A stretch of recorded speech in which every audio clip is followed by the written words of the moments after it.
Nosotros queremos construir el socialismo. Nos hemos declarado partidarios de los que luchan por la paz. Es sentido del momento histórico. Es cambiar todo lo que debe ser cambiado.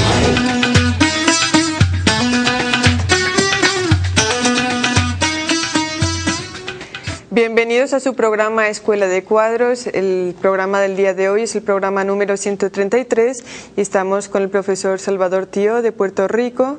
El día de hoy vamos a estar trabajando un texto, un mensaje de Filiberto Ojeda Ríos, un gran revolucionario puertorriqueño, reciente, un marxista. Y el texto concretamente pues, se grabó para el día 23 de septiembre del 2005. El día del grito de Lares. Profesor, si nos puede introducir al texto de Lares. Es una mezcla entre el grito de Yara y el grito de Lares, que tienen una unidad histórica que luego hablaré sobre ella. Para eso estamos también con la compañera Ideri San Vicente y con Thais Rodríguez, mi persona Cita Pascual. Si puede introducirnos al texto y al contexto. Bueno, este texto ocurre el mismo día que asesinan a Filiberto. El grito de Lares es la efeméride que se planifica conjuntamente entre Cuba y Puerto Rico. El grito de Yara es el que ocurre en Cuba pocos días después del grito de Lares. De hecho, el grito de Lares iba a ocurrir el 29 de septiembre, no el 23, porque era el día del santoral de los esclavos y los esclavos iban a participar más activamente con sus machetes, de ahí viene machetero, porque uno de los puntos principales del grito de Lares era la abolición de la esclavitud y por otro lado la abolición de la libreta.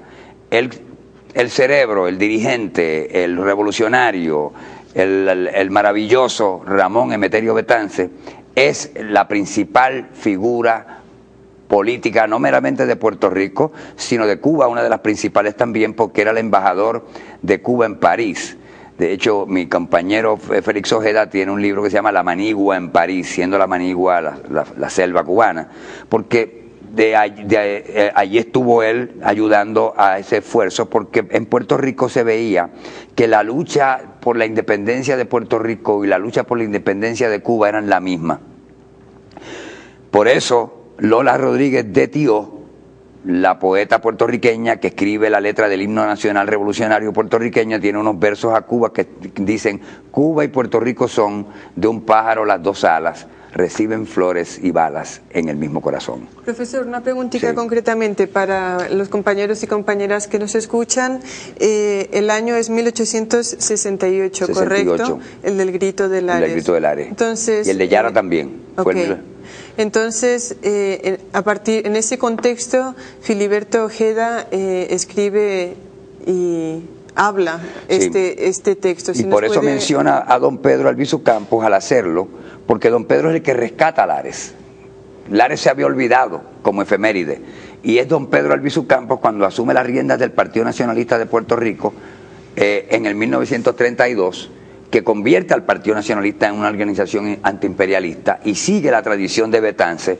Cuando él habla el 23 de septiembre, está hablando al día en que todo el movimiento independentista se reúne en Puerto Rico para conmemorar la efeméride del levantamiento armado que se hizo contra el Imperio Español en 23 de septiembre de 1868, que por cierto, el Imperio norteamericano, que estaba ya en vías de constituirse, detiene el envío de las armas de San Tomás a Puerto Rico, de manera que se tienen que tirar con machetes al pelao, porque no llegaron las armas que Betance había adquirido después de largos esfuerzos.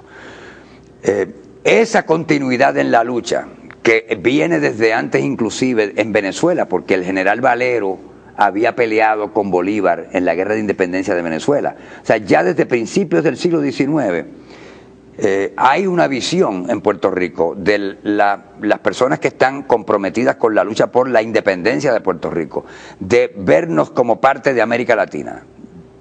En ese sentido es una idea bolivariana. Martí era un bolivariano, Betance era un bolivariano, Eugenio María de Hostos era un bolivariano, y Filiberto y Pedro Albizu Campos también. Pero Filiberto es el bolivariano por excelencia de la segunda mitad del siglo XX, y para mí es la persona que más consistentemente habla en términos de la patria grande de nuestra América. Y este texto que tenemos nosotros aquí está plagado de referencias a esa afirmación de nuestra unidad cultural, política, histórica, y habla de los aires que vienen de libertad de la Venezuela bolivariana. Pero se trataba de una actividad para la abolición de la esclavitud y de la servidumbre en Puerto Rico, y el derecho a la educación, que no existía porque no había educación en Puerto Rico. Y de eso es lo que recoge Filiberto en este mensaje, porque la agenda de Lares está inconclusa. Profe, ahondando sobre eso, ¿cómo pudiéramos caracterizar mejor la unión, la historia en común que hay entre el Caribe y América Latina, vista toda como en su conjunto, como la patria grande que es el pensamiento de Bolívar? Y en este contexto, ¿cómo Filiberto Ojeda, caracterizar más a Filiberto Ojeda, cuál fue su militancia, su participación política y desde dónde abordó esa visión de integración bolivariana? Bueno, él es discípulo de don Pedro y es discípulo de Betance. Él es un hombre que nunca llega a terminar estudios universitarios, pero eso no, tampoco Mariátegui, fue una persona de grandes títulos, y sin embargo es una persona que es un autodidacta, y es una persona que además en la praxis había estado muy activo en apoyo a la Revolución Cubana, participa en una de las intervenciones en la República Dominicana, y le decían el G2 cubano en Puerto Rico, porque era un hombre que en realidad también se había formado en la Revolución Cubana. Él veía como Bolívar, y estudia a Bolívar, que la independencia de América Latina no estaría completa sin la independencia del norte del Caribe, porque son precisamente las islas del norte del Caribe las que los Estados Unidos están utilizando para controlar el sur. Desde Puerto Rico, y esto lo señala Pedro Albizu Campos, y por eso lo meten en la cárcel, en la década del 30, cuando se opone a la entrega de Vieques y la venta de Roosevelt Roads, que precisamente se adoptan por el Congreso de los Estados Unidos en un momento de aislacionismo, porque ellos sabían que iban a pelear una guerra imperial contra los alemanes y contra Japón, y querían tener el control del Canal de Panamá.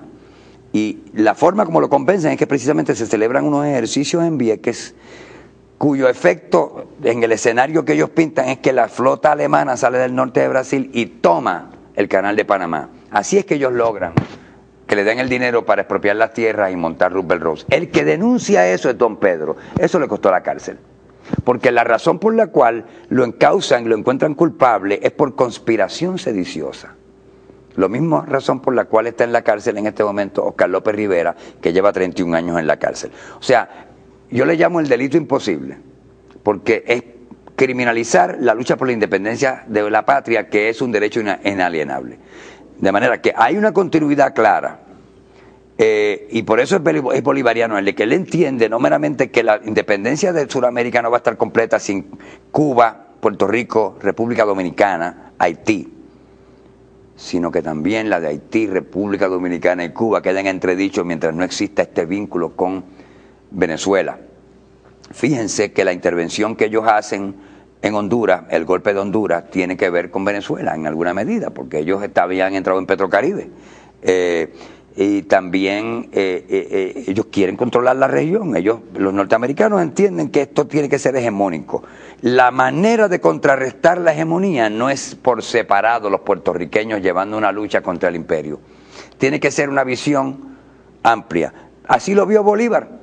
Y por eso lo menciona en la Carta de Jamaica, que Puerto Rico era parte de la agenda de la liberación. Profesor, con respecto a esto hay un escrito que salió publicado por Fundarte, en donde justamente Filiberto Ojeda habla con respecto a esto. Me gustaría hacer lectura. ¿Cómo no? Dice: los puertorriqueños somos antillanos, somos caribeños, somos latinoamericanos, somos hijos de nuestra América. Los puertorriqueños compartimos con numerosas naciones del Caribe y del Suramérica una historia común. En nuestra tradición histórica de lucha y de integración latinoamericana tiene relevancia nuestra generosa solidaridad hacia los hermanos caribeños y latinoamericanos que la han reclamado de nosotros. Yo creo que justamente condensa en unas cuantas frases justamente su pensamiento. Perfectamente condensado. Y es lo que tiene Filiberto, yo entiendo, que sin haber sido un intelectual con grandes títulos, tiene una manera directa de llegar al corazón de un asunto que es vital. Desgraciadamente, todos los vaivenes y las luchas internas de lo que es el proceso político en un país a veces soslayan la mirada y hacen que la gente mire en otras direcciones y se pierden pierden de vista el bosque. Él está pendiente del bosque. El bosque es el Caribe. No es meramente un problema de Puerto Rico. Es un asunto de solidaridad fundamental. Hay que ser internacionalista, pero en el caso de Puerto Rico hay que ser nacionalista también. Porque si uno no es nación primero, ¿cómo puede ser internacional? Nosotros venimos aquí a reuniones en Venezuela, como la que estamos aquí ahora, pero somos un país que no... Son reuniones de movimientos sociales, pero nosotros no podemos estar en la CELAC en este momento, aunque hemos pedido estar de observadores en la CELAC. Y es parte de lo que Filiberto hubiera querido que se hiciese. En función de eso, ¿cuál es el contexto de Puerto Rico ahora? Filiberto hacía mención de que ha sufrido el colonialismo, pero con un gran impacto, porque después de salir de la colonia española, luego han tenido que sufrir la colonia norteamericana. La colonia norteamericana, que es contra lo que surge la figura de don Pedro Albizu Campos. Del 88 al 48, 50 años de gobernadores designados directamente por el presidente de los Estados Unidos, ni una elección. Las elecciones, el cargo principal que un puertorriqueño podía aspirar era la presidenta del Senado, pero toda la política ejecutiva la manejaban ellos. Trataron de imponer el inglés en las escuelas, cosa que están tratando de volver a hacer ahora, de crear escuelas bilingües para que la gente aprenda el inglés, porque saben que si no sabemos inglés, allá no van a querer a Puerto Rico como estado de la Unión Americana, donde hay un movimiento fuerte, cipayo, de piti yanquis en Puerto Rico, de gente que son apátridas, pero son puertorriqueños, y eso es lo que entiende Filiberto. Filiberto entiende que esa lucha que se va a llevar que se está llevando a cabo tiene que tener muchas vertientes, que hay diversas maneras de llevarla a cabo, pero que toda tiene que tener una unidad en la dirección de conseguir la independencia de Puerto Rico. Y ahí él es recalcitrante.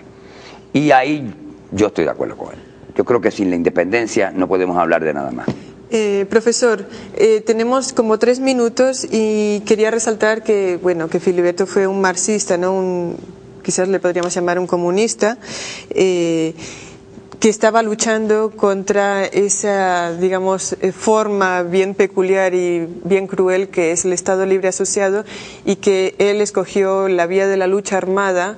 El Ejército Popular Boricua, los macheteros, fueron el espacio, digamos, de militancia directa de Filiberto.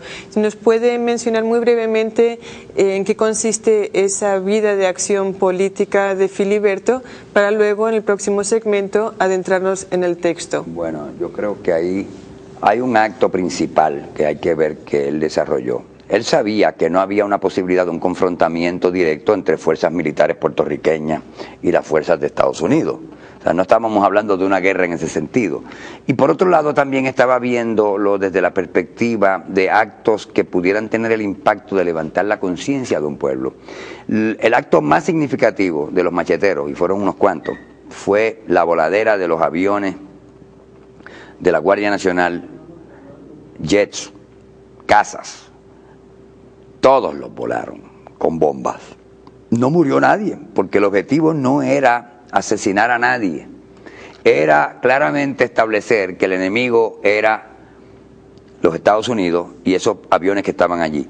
Y además las declaraciones que hicieron de Operación Pitirre, que fue como le puso Filiberto a la operación, era solidaridad con el pueblo de El Salvador, que estaba siendo intervenido por los Estados Unidos en ese momento. O sea, no fue meramente un acto nacionalista, él era un internacionalista.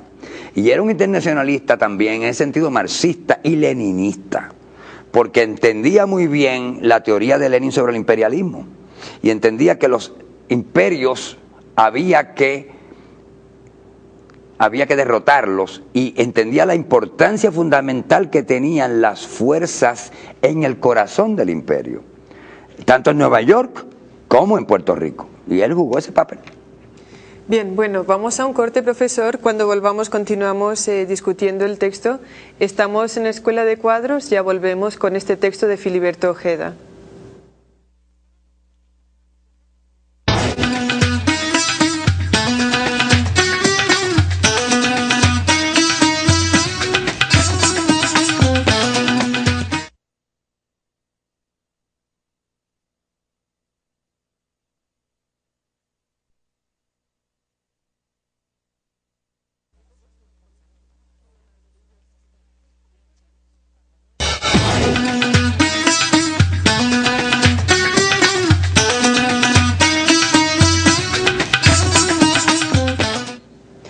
Estamos de vuelta con su programa Escuela de Cuadros. El día de hoy estamos estudiando el mensaje, el último mensaje de Filiberto Ojeda Ríos, ese gran revolucionario puertorriqueño que fue asesinado por el FBI. Este mensaje tiene una serie de elementos teóricos y prácticos también que tienen mucha vigencia hoy día. Para eso está con nosotros el profesor Salvador Tío y la compañera Thais Rodríguez, que iba a hacer una pregunta, un aporte en relación al texto. Bueno, es una pregunta para que el profesor nos caracterice un poco quiénes son el sujeto histórico llamado a hacer la revolución ahora en Puerto Rico y teniendo esa visión de unidad en medio de la heterogeneidad, unidad dada por el objetivo principal estratégico de la independencia puertorriqueña.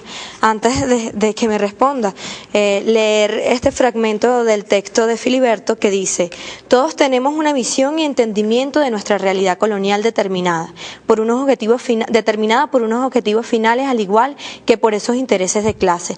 Esa es parte de nuestra realidad, pero lo más importante, lo tácticamente y estratégicamente fundamental, es que todos somos independentistas y nos corresponde a todos luchar por la independencia. Ahora, lo que hagamos cuando nuestra patria sea libre y soberana, lo podemos discutir al triunfar. Bueno, ahí está la esencia de Filiberto. Él está buscando unir a diversos sectores que están dispersos. Hay un problema de desunión. No meramente del sector independentista, que después de todo en Puerto Rico no es mayoritario, es minoritario. No lo fue, en este momento lo es. Pero él está buscando no solamente la unión de todos esos sectores para que haya un mejor entendimiento y que no debe haber pugna porque uno decida que va a participar, digamos, en el proceso electoral y entiende que las elecciones son un vehículo y otro entienda que ese no es el vehículo, que lo que hay que hacer es un trabajo de organización social en torno a asuntos que afectan al pueblo de una manera más allá de lo que es el estatus, específicamente refiriéndose al estatus versus independencia versus otra cosa, ¿no? Y él entiende que aunque muchas de estas otras luchas también hay que apoyarlas, que hay que hacer un ataque en la legislatura, por ejemplo, a la corrupción. En Puerto Rico tenemos una narcolegislatura sumamente corrupta. El gobierno de Puerto Rico es un antro de corrupción. Las campañas de los legisladores se financian por personas que son narcotraficantes. Se está convirtiendo en una situación como la de Colombia. Y hay que denunciar eso. Es difícil meramente estarlo denunciando desde afuera, hay que estar adentro. Él está pidiendo que haya entendimiento de la importancia que cada cual puede aportar, que no haya la actitud de que lo mío es lo importante y lo que tú haces es secundario. Por eso menciona inclusive a algunas mujeres, ahí cuando está hablando, menciona a Leida Centeno, por el trabajo que ha hecho de investigación por la cosa militarista en Puerto Rico, en la nueva arma del siglo XXI que es HAARP. No voy a entrar en detalles sobre eso, ella ha hecho un gran trabajo de investigación, o el trabajo que se ha hecho con los acuíferos, o el trabajo en oposición a la guerra. O sea, que todas esas cosas deben integrarse. Es interesante señalar que todas estas personas que estamos mencionando aquí son independentistas. Que el pueblo un poco en Puerto Rico a veces ve una marcha y una manifestación y dice: nosotros no tenemos que participar en eso, eso se lo dejamos a los independentistas, que ellos son los que hacen el trabajo. Pero los independentistas no constituimos una mayoría en Puerto Rico. Está muy intervenido el país para eso. Sí. Y son los hijos de las madres del pueblo los que van a Irak, a Afganistán, a hacer carne de cañón por parte del ejército norteamericano para invadir esos países. Y no meramente los jovencitos, porque en Puerto Rico mucha gente entró a la Guardia Nacional pensando que era una manera de tener ingresos adicionales y comprar licor barato en la base, porque no, se compra licor sin impuestos y cosas así más baratas, y de pronto les ha tocado a mediana edad a tener que irse con cuerpos de ingenieros y un sinnúmero de especialistas a una guerra claramente genocida, donde ¿quién puede desarrollar una conciencia positiva matando niños? En realidad el nivel de suicidios que hay en Estados Unidos por la guerra de Irak y Afganistán es mayor que el número de bajas en el frente de batalla. La disfunción del veterano que regresa, el tener que ver, además estar obligado a hacerlo porque no hay otra oportunidad económica a llevarlo a cabo. Además la cantidad de dinero que gastan. El Pentágono se gasta más de $500 millones para darle a una estación de Estados Unidos para que anuncie la guerra. y le ponen cortapisas a la gente para que entonces si quieren permanecer en Estados Unidos tienen que ir y van a la guerra, entonces pueden ir. O quieren subir el precio de la educación y solamente lo vas a poder pagar si entonces fuiste al ejército, porque entonces te van a dar una ayuda para pagarla. Están dirigiendo el país hacia la militarización. Profe, yo quería retomar un poquito, antes de la pregunta de la compañera, esta cuestión del sujeto histórico, la concepción amplia del sujeto histórico en el contexto de revolución, de liberación nacional, ¿no? En función de eso, yo decía lo de las madres y los familiares de estos jóvenes que van a la guerra, porque entonces no es la izquierda la que está llamada solamente a hacer la independencia, sino que es el pueblo en su totalidad, para poder consolidar su independencia. Sí, es verdad. En un sentido, la independencia los independentistas, que no meramente en virtud de que sean miembros de una organización independentista, sino de su liderazgo también en las organizaciones que trabajan por una energía renovable, o que trabajan porque se protejan los recursos naturales, o que trabajan en contra del militarismo. Ahí el interés, el sujeto, no es meramente el independentismo, es el pueblo en general. Y es una manera de definir, de que estas contradicciones, esta lucha, este conflicto que se va dando, vaya generando lo que en último análisis se quiere lograr, que es una toma de conciencia. Una toma de conciencia de que en realidad esto quizás es inseparable del problema imperial. Y de que las soluciones, además, van hermanadas con la idea misma de la integración con América Latina. Que es lo que me parece a mí distingue a Filiberto, en términos de estar preocupado sobre todo por el nivel de conciencia del pueblo y no tener una actitud altanera hacia el pueblo y de señalar que no se puede ser así, que ha habido vicios quizás en algunas organizaciones que se creen vanguardia y de que no se dan cuenta de que el sujeto histórico no son ellos. Ellos en todo caso pueden ser parteros, ayudar si son inteligentes y si son sabios pero lo que tenemos que lograr es que el pueblo de pronto tome conciencia, y eso toma mucho trabajo lograr en un lugar donde todas las estaciones de televisión están controladas por la Federal Communication Commission. O sea, que es un problema muy serio el que tenemos nosotros de llegar. Toda la prensa también. Solamente alguna radio no es del todo de la derecha en Puerto Rico. Profesor, revisando algunos textos de Filiberto Ojeda, justamente su forma de escribir, su forma de expresarse, efectivamente habla del problema que está viviendo Puerto Rico en un ambiente, dice él, de heterogeneidad ideológica, política, etcétera. Sin embargo, también en él hay un lineamiento muy claro, de un marxista muy bien, muy claro, muy definidamente, un trabajo, incluso llamarlo pedagógico, una pedagogía amable, extendible. Amable y accesible. Exactamente, pero que sin embargo se encuentra en él, en el trasfondo, una línea que marca en el fundamental, que es marxista y también leninista. ¿Por qué digo esto? Sin ser dogmático. Exactamente. Sí. Hay algunos elementos muy claros de él que lo podríamos ver reflejado en el propio leninismo, donde habla de que en ciertas etapas de la lucha revolucionaria significa también la aplicación de diversas formas de lucha. Es decir, como podemos utilizar la lucha armada, como podemos también utilizar el parlamentarismo, como la unificación con otros sectores, etcétera. Que esto me parece un tema sumamente relevante, sobre todo en el contexto que está hablando Filiberto Ojeda desde que existe el Ejército Popular Boricua hasta 2005 en su asesinato por parte del FBI, donde hay una línea, es decir, el independentismo cabemos todos, pero no significa que todos vayamos a estar revueltos dentro de ello, ¿no? No, definitivamente. Y que todo el mundo no va a ser miembro del Ejército Popular Boricua Machetero. Que en realidad no se trata de un ejército popular que va a llegar a la toma del poder como ejército, sino de que puede llevar a cabo acciones puntuales que ayuden al entendimiento. Yo creo que lo que ellos hicieron en la base aérea Muñiz le tocó la fibra al corazón de los puertorriqueños de una manera muy increíble, porque en primer lugar no mataron a nadie, pero era una cosa fue tan bien ejecutada y fue planteando un asunto de solidaridad con un pueblo centroamericano, y fue también en un momento en el cual Puerto Rico había estado sometido a la cosa del servicio militar obligatorio, que eso se eliminó. Los norteamericanos decidieron que ellos no iban a seguir teniendo el servicio militar obligatorio, porque el momento de mayor fuerza del desarrollo del independentismo más revolucionario en Puerto Rico fue precisamente durante la guerra de Vietnam. Porque hay que buscar cuáles son esos frentes de lucha. Usted tiene, Filiberto, un hombre que tiene la flexibilidad de entender cuáles son esas luchas en las cuales nosotros tenemos que estar para que ayuden a que ese sujeto se sujete en la historia y pueda verdaderamente tener un impacto en la conciencia del pueblo. Sí, era un leninista, entonces. Sí, era un leninista, y un leninista que estudió, obviamente, por su cuenta, pero él pasó bastante tiempo en Cuba y allí se formó. Y por eso es que los Estados Unidos lo ven como alguien peligroso, porque es precisamente el modelo de ser humano y de visionario y de personas que entienden una multiplicidad de formas de lucha y que busca la forma de integrarlas, que es lo que ellos encuentran peligroso en él.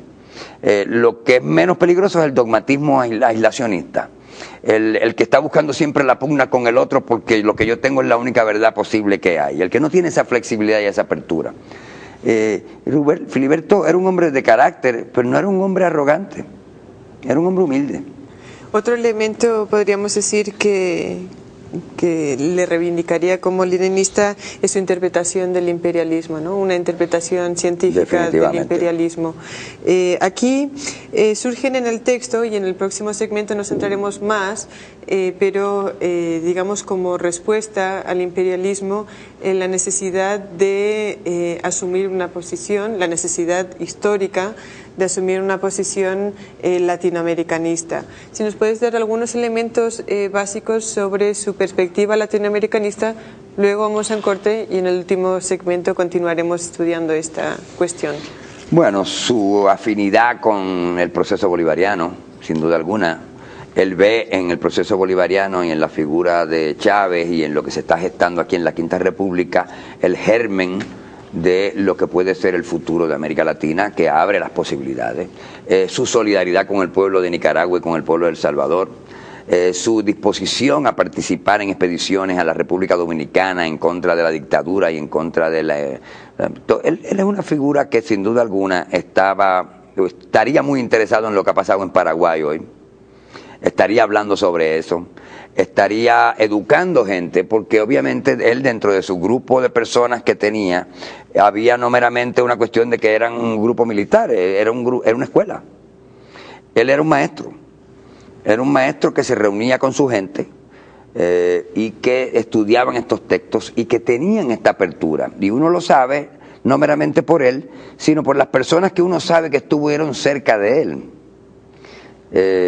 con los cuales uno ha mantenido algún tipo de conversación y que le hablan a uno sobre cómo él era. En ese sentido se parece a don Pedro Albizu Campos. Don Pedro tuvo unos momentos allá en Coabey, en el barrio, en Jayuya, justo antes de la rebelión de Jayuya en el 50, que fue la insurrección armada que el Partido Nacionalista organizó en el 1950, en que hizo eso también. Bueno, vamos a ir a un corte. Estamos estudiando un texto de Filiberto Ojeda Ríos. Cuando volvamos continuamos la discusión sobre este texto y centrándonos en la perspectiva latinoamericanista de Filiberto. Ya volvemos con Escuela de Cuadros.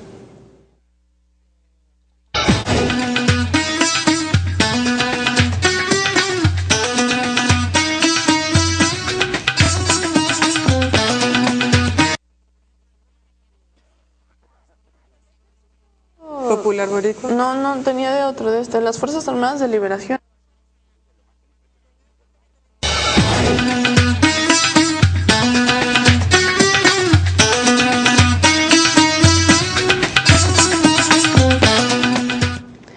Compañeros, regresamos a nuestro programa Escuela de Cuadros. Estamos hoy analizando el último mensaje de Filiberto Ojeda, pronunciando el 23 de septiembre de 2005, justo unas horas antes de ser asesinado por el FBI. Profesor, nos quedamos en la última parte para hablar acerca del latinoamericanismo descrito, desarrollado un poco por Filiberto Ojeda.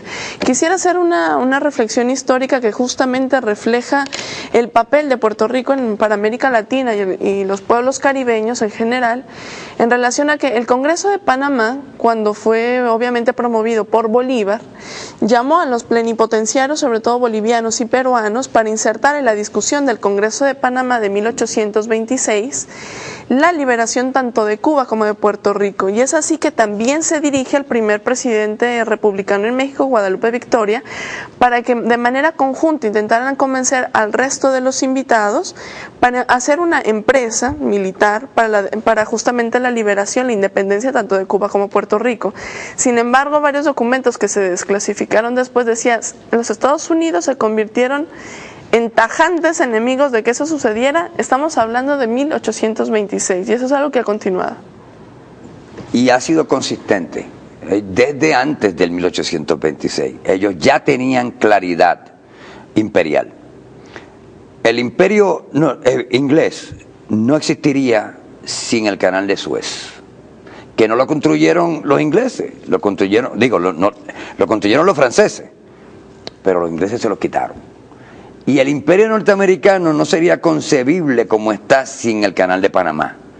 Y para controlar el canal de Panamá tienes que controlar el norte del Caribe, según ellos lo veían. Y tenían razón desde una perspectiva geopolítica.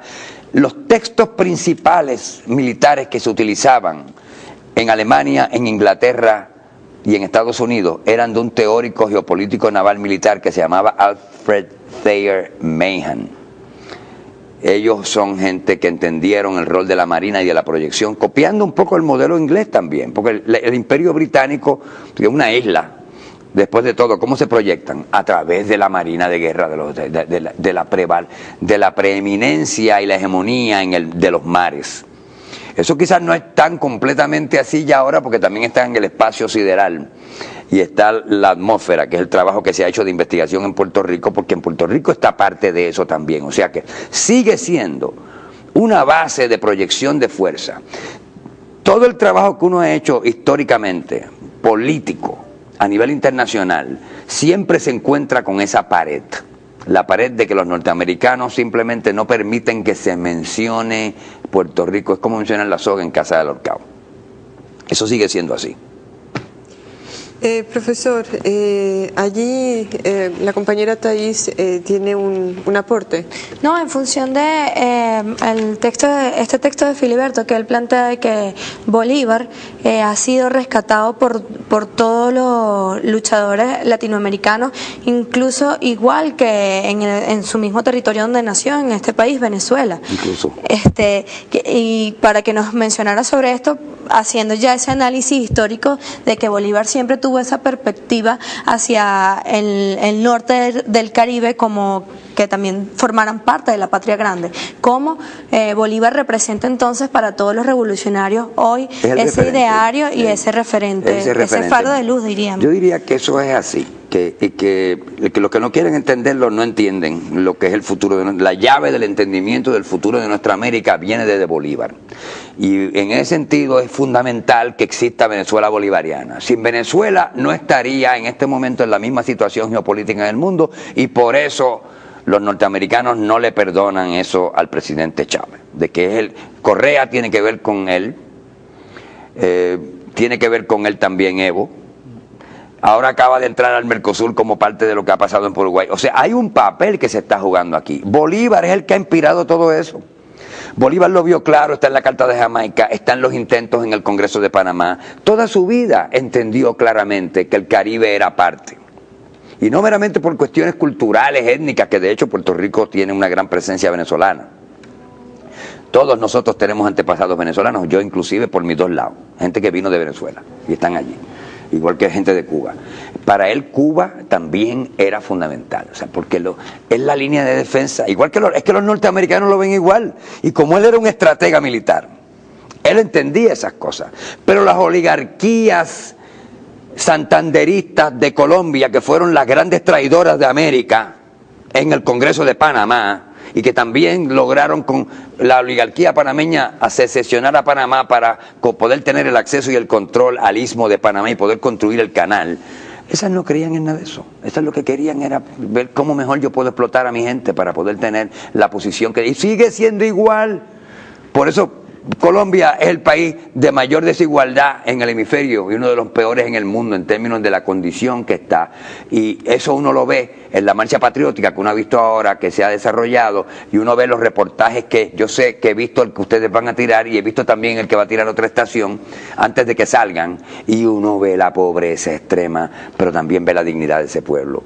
Bolívar es un adalid de la dignidad. Bolívar planteó esas cosas y pudo haber hecho lo que hubiera querido y tener todos los poderes que hubiera querido, y murió pobre, asediado, rechazado por aquellos para los cuales luchó, no el pueblo, porque estuvo, y esto, miren Filiberto, qué claro habla Filiberto con relación a esto. Compañeras y compañeros, en nuestra América soplan vientos de libertad. Los puertorriqueños sentimos en nuestro espíritu patriótico los efectos de esos aires generados por la fuerza que emana de la República Bolivariana de Venezuela, al igual que de nuestros próceres, de nuestra historia mancomunada con la patria de Bolívar, la de Martí, la de Luperón, Toussaint Louverture, de una tradición de lucha amarrada por la sangre generosa de miles de mártires latinoamericanos y puertorriqueños. Venezuela, con el presidente Hugo Chávez Frías a la cabeza, y Cuba, con el comandante Fidel Castro, están abriendo los caminos de esa unidad latinoamericana y caribeña. Y los puertorriqueños lucharon con Máximo Gómez y con José Martí. Y a Juan Ríos Rivera le ofrecieron la presidencia de la República, puertorriqueño, que se había ido para Honduras, y lo va a buscar Máximo Gómez, y se va, y peleó en la guerra de los 10 años y peleó en la de los 3, y lo mismo Sotero Figueroa, y los boricuas que fueron derrotados en Lares se fueron a pelear a la manigua cubana por la lucha de independencia. Es la visión antillanista que también tenía Betance. Sí. De hecho, allí, bueno, vemos el internacionalismo del pueblo boricua, ¿no? Aquí, esta cita que usted estaba leyendo nos hace pensar en otra cita de Fidel, que de hecho abre nuestro programa, que dice que revolución es sentido del momento histórico, ¿no? Sí. Esa es una frase que caracteriza el quehacer de Filiberto, una persona que entendió el momento en el que vivía, que aportó al momento, que comprendió que la revolución latinoamericana se venía gestando, o que un reflorecer de la revolución latinoamericana se venía gestando, y que supo proyectar un quehacer político para su pueblo y para Latinoamérica. Si pudiese hablar sobre ese sentimiento del momento, ese sentido del momento histórico. Bueno, eso él lo recibe de Cuba, lo recibe de Fidel, que obviamente es el de la cita, y está en ese discurso que está al principio del programa, y del Che. Él se forma como hombre en Cuba, y Cuba es señera antes que nadie. El pensamiento martiano rescata a Bolívar prácticamente en las Antillas, en Betance y Martí. Y él es discípulo de ambos. Fíjense que aquí los menciona en este escrito que hemos estado leyendo hoy. Empieza con Betances, sigue con don Pedro Albizu Campos, figura fundamental. Sin don Pedro Albizu Campos no tendría es uno de los grandes pilares del desarrollo de la conciencia nacional puertorriqueña. Ese señor, nacido en Ponce, hijo de una lavandera, con un señor que no era su marido, brillante, entregado, una persona de una gran visión, con 3 profesiones, que pudo haber hecho lo que hiciera. Le hicieron lo mismo que a Gaitán en Colombia. Le dijeron, te mandamos a los muchachos a la escuela, tú despreocúpate, tienes cátedras en las mejores universidades si te sales de la política. También se lo plantearon a Gaitán. A Gaitán lo mataron. A don Pedro lo mandaron 11 años para la cárcel. Filiberto se tuvo que ir al clandestinaje. Pero Filiberto, que mama de la teta cubana, a mi modo de ver, que es allí donde él, en parte como músico también, porque él era, después de todo, no nos olvidemos, trompetista de la Sonora Ponceña, y buen trompetista que era, y muere tocando trompeta. Está tocando la suite de Damaso Pérez Prado de nuestra América, de las Américas, la suite de las Américas. Eso es lo que le está tocando cuando de pronto un mercenario le dispara. ¿Por qué le disparan? Porque luego se le paran encima para que se desangre, porque el tiro no era mortal. Porque hacen un cerco tan fuerte. ¿Por qué quieren humillar al pueblo de Puerto Rico? ¿Por qué quieren apagar esa imagen, esa visión, esa luz? Pues no pudieron. Si Filiberto está más muerto que vivo. Y gracias a que poder, fíjense qué estamos discutiendo aquí. ¿Qué llevo yo aquí en el pecho? ¿Qué me dan en esta? Filiberto trompetista. Filiberto es el referente en este momento en Puerto Rico. Y aquí están sus textos. Y hay que discutirlo. De manera que este programa que hemos tenido, esta escuela de formación de cuadros que tienen ustedes, que los felicito muchísimo por la conducción y por las preguntas que han hecho, debemos de seguirlo replicando. Cuenten conmigo para futuras participaciones. Y gracias, les digo, porque hemos abierto la puerta a un atisbo de la figura de un hombre que nació en Naguabo, pueblo pequeño del este de la isla, cerca del Yunque, donde está enterrado, que vivió en Estados Unidos, que también de allí mamó, porque allí en Estados Unidos se dieron una serie de luchas muy fundamentales. Y a mí me pasó también personalmente con relación a que ahí es que uno entiende el leninismo verdaderamente también, de él, porque allí vivió en las entrañas del monstruo, como vivió Martí. Bueno, profesor, hemos llegado al final de Escuela de Cuadros. A los compañeros y compañeras que tienen este libro, que se llama Puerto Rico, las Antillas, Nuestra América Toda, que es del Perro y la Rana, pueden conseguir este texto, pero también lo pueden descargar a través de nuestra página web, la página donde se pueden descargar los programas y los textos, que es www.katiatve.org. Asimismo, se pueden poner en contacto con nosotros a través del correo electrónico escuelacuadros@gmail.com. No queríamos terminar el programa sin recordar que, bueno, Puerto Rico todavía es una colonia, que hay otras colonias en nuestra América, Martinica, Aruba y Curazao. Y hay muchas neocolonias también. Y tantísimas otras. Porque estamos hablando de la segunda independencia. Correcto. Y todos los países de América en alguna medida han estado intervenidos, aunque sean una república. La República Dominicana es una república. Y ahí están metiendo en la base Saona parte de las embarcaciones estas para interdicción, que es un peligro serio lo que están haciendo ahora con la Guardia Costanera, pero eso sería materia casi para un programa de por sí, la situación del militarismo en el Caribe. Bien, entonces tenemos colonias y tenemos neocolonias y nos queda luchar por esas primeras y segundas independencias. Hemos llegado al final del programa, hemos estado con el profesor Salvador Tío estudiando un texto de Filiberto Ojeda Ríos. Les recordamos una vez más, para descargar los programas y los textos pueden hacerlo a través de la página www.katiatve.org. Y nos encontraremos la semana que viene en este espacio formativo que se transmite por Vive Televisión y por Katia TV. Hasta la victoria siempre, venceremos. Venceremos.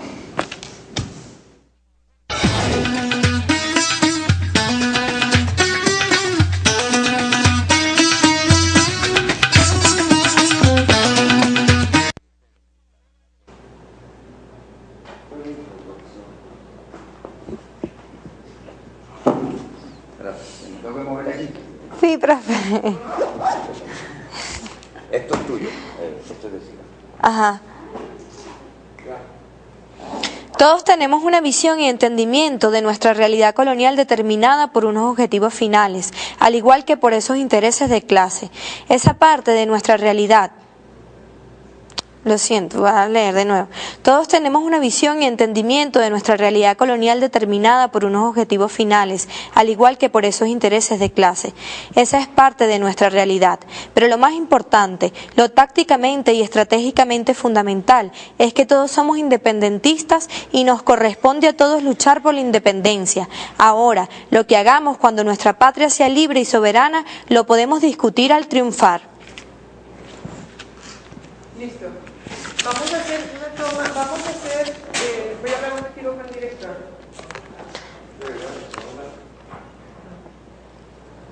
Fíjate, ahora tenemos que hacer unas tomas, si te resistes, tú no hace falta que lo hagas, pero Irene y yo, y tú si quieres, vamos a hacer unas tomas que hacemos aquí enfrente del fútbol. ¿Sí la van a hacer? Sí, que es el grito del área. Ah, ok. Para explicarlo un poco mejor. Bien. No está aquí porque para hacer control de calidad. Sí, pero se fue. Ajá, entonces vamos a hacer ahora un par de tomas. La educación humanista sirve para algo. ¿La educación qué? De la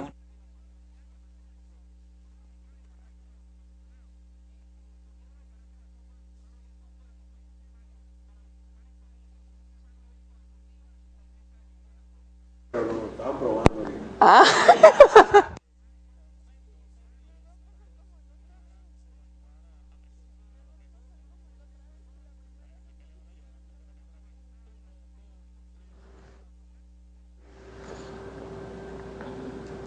El Grito del Lara es una celebración que se hace en Puerto Rico todos los 23 de septiembre. Esto en conmemoración, ya sabía que me iba a pasar. Va de nuevo. Ok, empiezo. 1, 2, 3. El Grito del Lara es una celebración que se da en Puerto Rico todos los 23 de septiembre.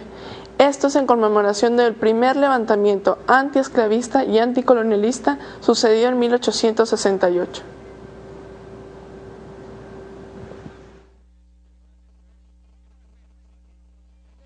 No te estoy grabando, simplemente porque ahora hacemos un segmento de aclaratoria, o sea, es 30 segundos. Entonces yo tengo que decir, el Ejército Popular Boricua también la tengo, sí. Cuando quieras. Estamos grabando.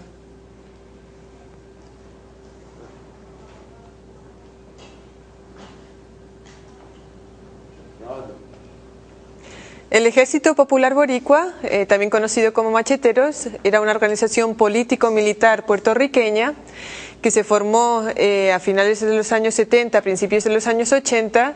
Filiberto Ojeda fue uno de sus fundadores y luchaban pues por la independencia definitiva, por la primera y definitiva independencia, en su caso, de Puerto Rico. Lo hago una vez más. ¿Algo más? 70, 78. Sí. Ajá, una vez más. Es más, ¿quién la lucha completa? El 1 de octubre de 1970. Ajá. Bueno, 1970. Sí, ok. El Ejército Popular Boricua, también conocido como Macheteros, es una organización político-militar fundada en el 78 por puertorriqueños liderados por Filiberto Ojeda, que levantaron la bandera de la independencia definitiva de Puerto Rico. ¿Se me olvidó algo? Ajá. Lideraron. A los macheteros. Ajá. La última vez.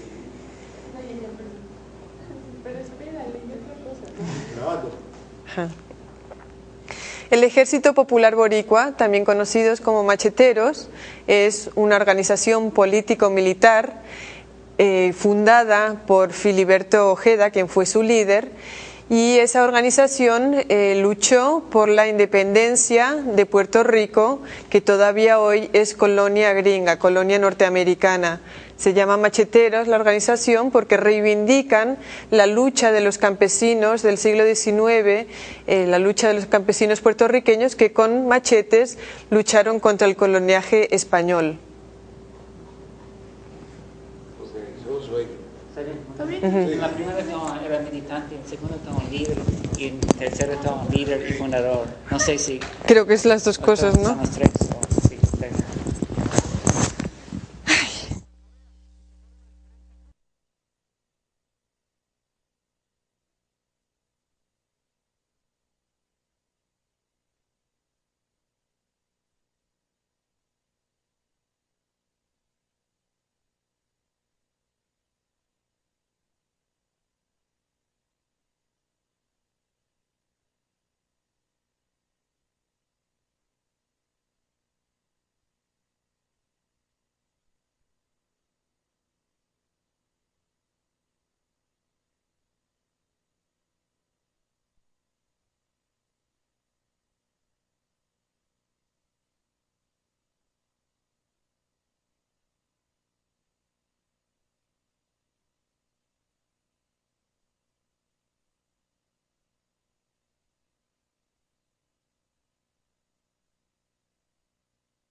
Grito de Lares. El Grito de Lares. Entonces, y el de Yara también. Okay. Entonces, en ese contexto, Filiberto Ojeda escribe y habla este texto. Y por eso menciona a don Pedro Albizu Campos al hacerlo, porque don Pedro es el que rescata a Lares. Lares se había olvidado como efeméride, y es don Pedro Albizu Campos cuando asume las riendas del Partido Nacionalista de Puerto Rico en el 1932, que convierte al Partido Nacionalista en una organización antiimperialista y sigue la tradición de Betance. Cuando él habla el 23 de septiembre, está hablando al día en que todo el movimiento independentista se reúne en Puerto Rico para conmemorar la efeméride del levantamiento armado que se hizo contra el Imperio Español en 23 de septiembre de 1868, que por cierto, el Imperio norteamericano, que estaba ya en vías de constituirse, detiene el envío de las armas de San Tomás a Puerto Rico, de manera que se tienen que tirar con machetes al pelao, porque no llegaron las armas que Betance había adquirido después de largos esfuerzos. Esa continuidad en la lucha, que viene desde antes inclusive en Venezuela, porque el general Valero había peleado con Bolívar en la guerra de independencia de Venezuela. O sea, ya desde principios del siglo XIX hay una visión en Puerto Rico de las personas que están comprometidas con la lucha por la independencia. Nosotros queremos construir el socialismo. Nos hemos declarado partidarios de los que luchan por la paz. Es sentido del momento histórico. Es cambiar todo lo que debe ser cambiado.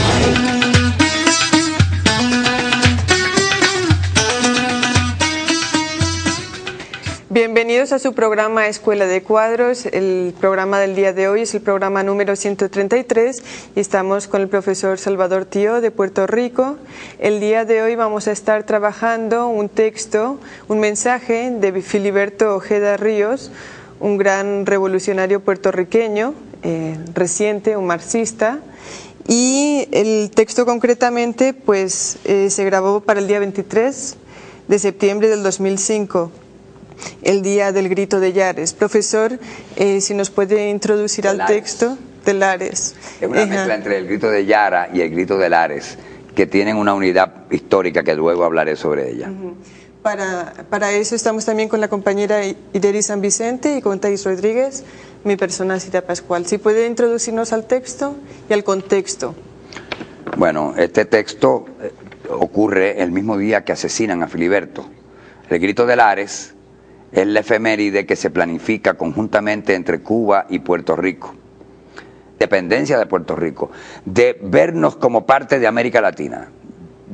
En ese sentido es una idea bolivariana. Martí era un bolivariano, Betance era un bolivariano, Eugenio María de Hostos era un bolivariano, y Filiberto y Pedro Albizu Campos también. Pero Filiberto es el bolivariano por excelencia de la segunda mitad del siglo XX, y para mí es la persona que más consistentemente habla en términos de la patria grande de nuestra América. Y este texto que tenemos nosotros aquí está plagado de referencias a esa afirmación de nuestra unidad cultural, política, histórica, y habla de los aires que vienen de libertad de la Venezuela bolivariana. Pero se trataba de una actividad para la abolición de la esclavitud y de la servidumbre en Puerto Rico, y el derecho a la educación, que no existía porque no había educación en Puerto Rico. Y de eso es lo que recoge Filiberto en este mensaje, porque la agenda de Lares está inconclusa. Profe, ahondando sobre eso, ¿cómo pudiéramos caracterizar mejor la unión, la historia en común que hay entre el Caribe y América Latina, vista toda como en su conjunto, como la patria grande, que es el pensamiento de Bolívar? Y en este contexto, ¿cómo Filiberto Ojeda, caracterizar más a Filiberto Ojeda, cuál fue su militancia, su participación política y desde dónde abordó esa visión de integración bolivariana? Bueno, el Grito de Yara es el que ocurre en Cuba pocos días después del Grito de Lares. De hecho, el Grito de Lares iba a ocurrir el 29 de septiembre, no el 23, porque era el día del santoral de los esclavos, y los esclavos iban a participar más activamente con sus machetes, de ahí viene machetero. porque uno de los puntos principales del Grito de Lares era la abolición de la esclavitud y por otro lado la abolición de la libreta. El cerebro, el dirigente, el revolucionario, el maravilloso Ramón Emeterio Betance es la principal figura política, no meramente de Puerto Rico, sino de Cuba, una de las principales también, porque era el embajador de Cuba en París.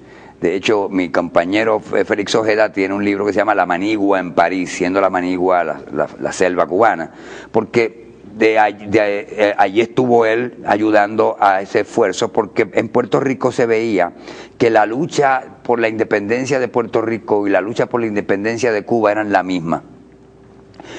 Por eso Lola Rodríguez de Tío, la poeta puertorriqueña que escribe la letra del himno nacional revolucionario puertorriqueño, tiene unos versos a Cuba que dicen: Cuba y Puerto Rico son de un pájaro las dos alas, reciben flores y balas en el mismo corazón. Profesor, una preguntita Sí. Concretamente para los compañeros y compañeras que nos escuchan.